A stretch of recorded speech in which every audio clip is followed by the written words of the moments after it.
So this is your opportunity, free of distractions, free of all the things you have to do, to come home to the spark of divinity within you. So I invite you to close your eyes and focus on the energy within your heart. And as you focus on the energy within your heart, let us extend that focus to be the space that exists around your heart. And as you focus on that space that surrounds your heart, you are reminded of an electromagnetic field that radiates well beyond the organ that is known as your heart. How big is your heart energy? How far does your heart energy reach? If you are in love with someone and they are far away on the planet, does your heart energy reach that person that you so dearly love? And if that love is reciprocated to you, how far does their heart energy reach across the planet and touch you?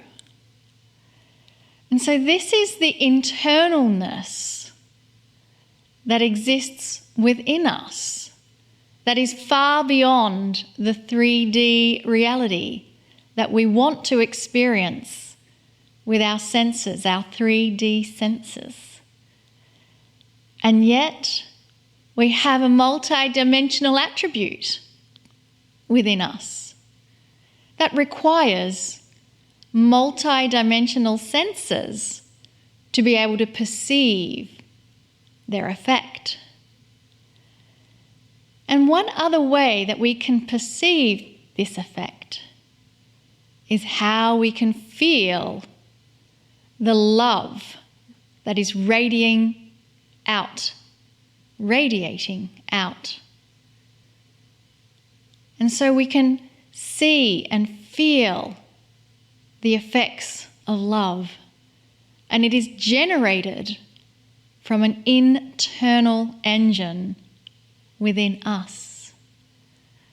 And so let this feeling, this connection with the internal engine of love be your way of measuring things, if you will, of discerning things, if you will.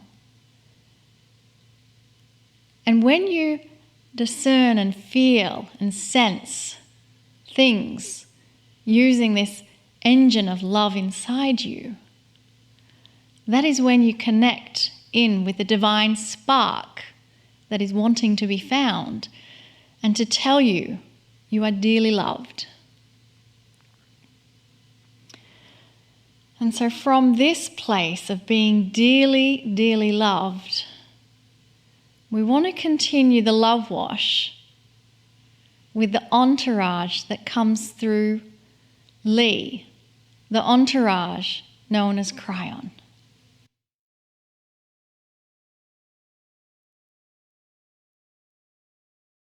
Greetings, dear ones. I'm Kryon of Magnetic Service.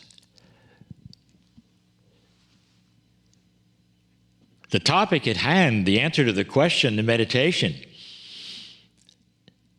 it all is relative to what we are going to discuss. This is the third week, and the theme is evolution, really, and not simple evolution, it's consciousness evolution. Can you feel yourself intuitively changing in how you think and how you react? And the answer for many is yes. And the odd thing about that yes is they haven't necessarily been practicing it. It's simply starting to occur. If you are a light worker, someone who is watching this program, the complete one, you're probably aware we have spoken many times about the energy here on this planet which is different. An energy which seems to be awakening many who are ready for it. More than just an awakening, this is what we told you might be coming. A time when human beings start to think differently. And against all odds, against what you see on the news, against that which is the common narrative of what you're being told, even by leadership, against that, you're starting to see more kindness. You won't necessarily find the news reporting this, dear ones. You're sensing it in others. You sense it with those around you, your neighbors, with those that you associate with. There's a more caring attitude. Something happens on the planet, whereas many years ago, you would pass over it and say, well, that's too bad. And now you're interested, you're praying, you're compassionate. You want to project the kindness and the peace to those who would need it.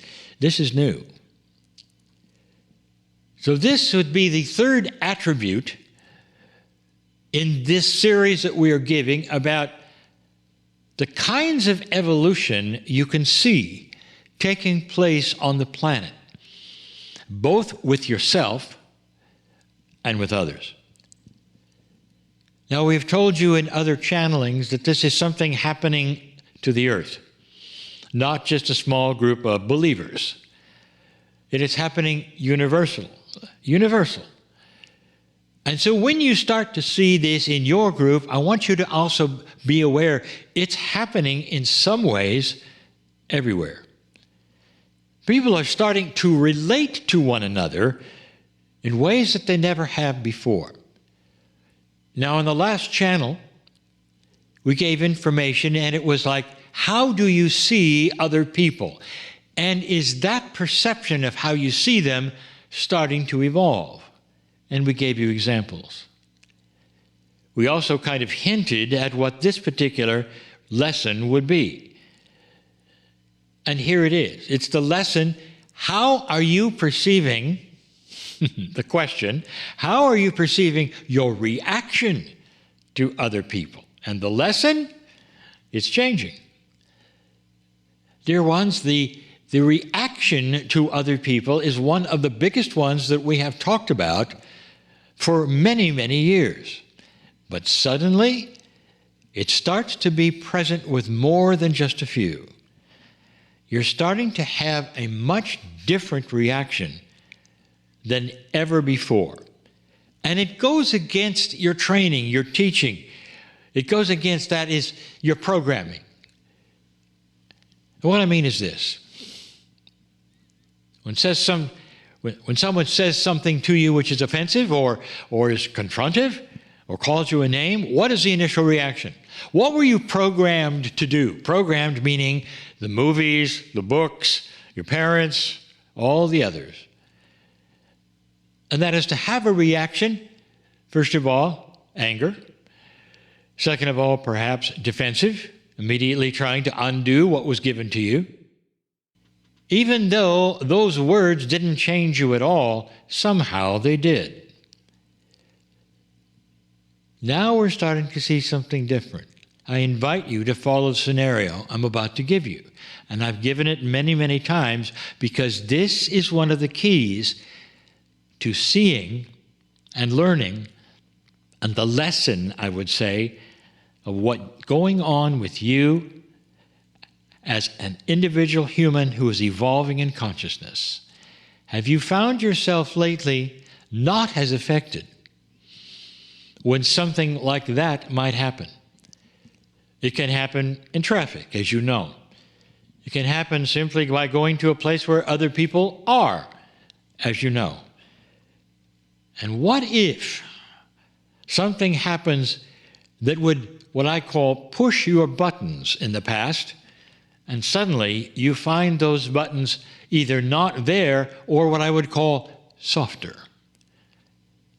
So rather than getting angry and thinking of a defense, immediately there is a pause. And sometimes you would say nothing. Sometimes you would say something that would completely disarm the situation. Or sometimes you would be like disappointed or frustrated. But you wouldn't find anger rising up in you. You wouldn't find your face getting red or getting ready for a fight or any of those things that used to occur perhaps when you were just a little younger. Now, some would say that this is a product and a maturing of anybody and their age. It isn't, dear ones.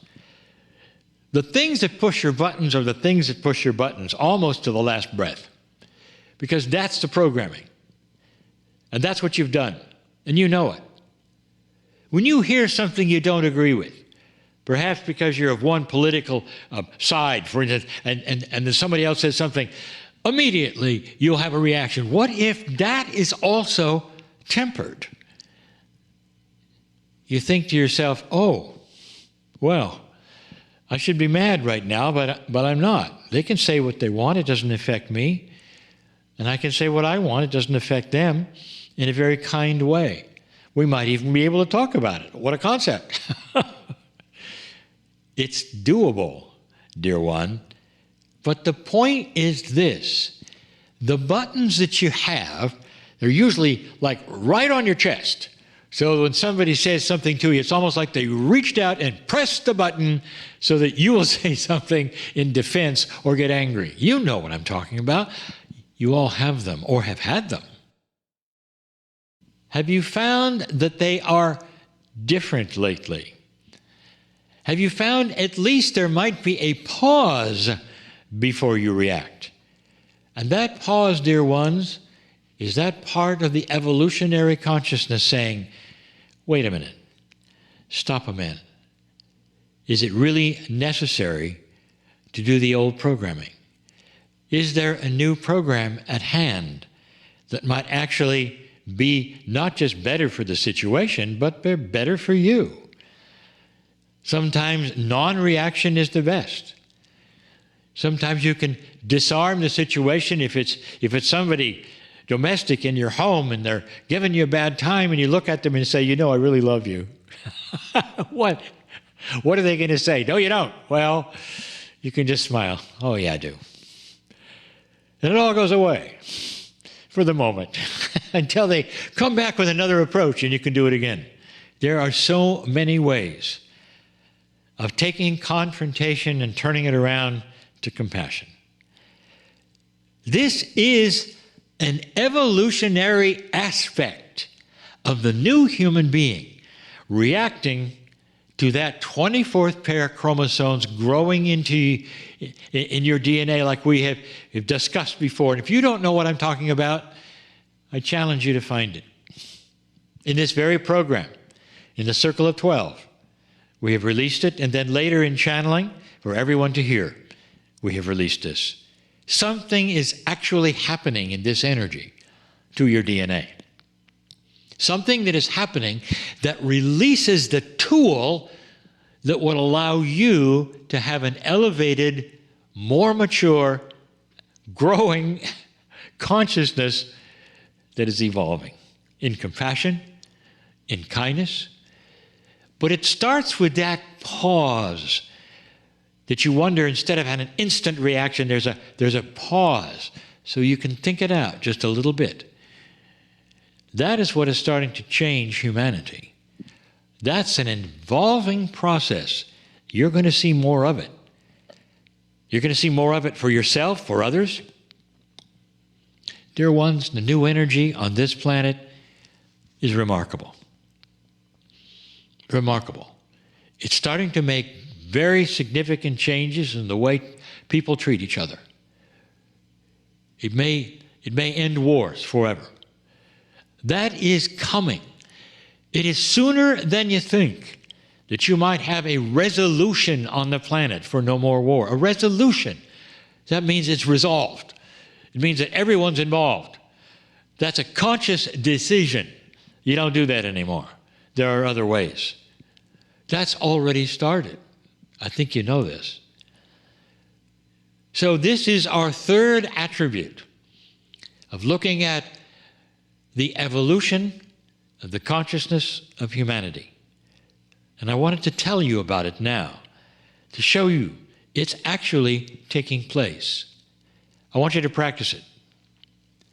The next time you are confronted in any way with a situation, something you hear from someone in front of you perhaps, or just you know about it, what can you do to change that reaction? Do you have that little pause that might say, think about it.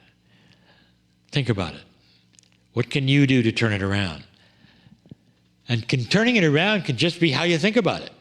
Without anybody there, you just might hear something that somebody says, and you will then think about that in a different light, because you have that evolved consciousness that is starting to really turn the page, you might say, in human nature. Oh, you wonder why I love you so. This is special. A magic time where humans are beginning to see one another in a whole different light. I'm crying in love with humanity. And so it is.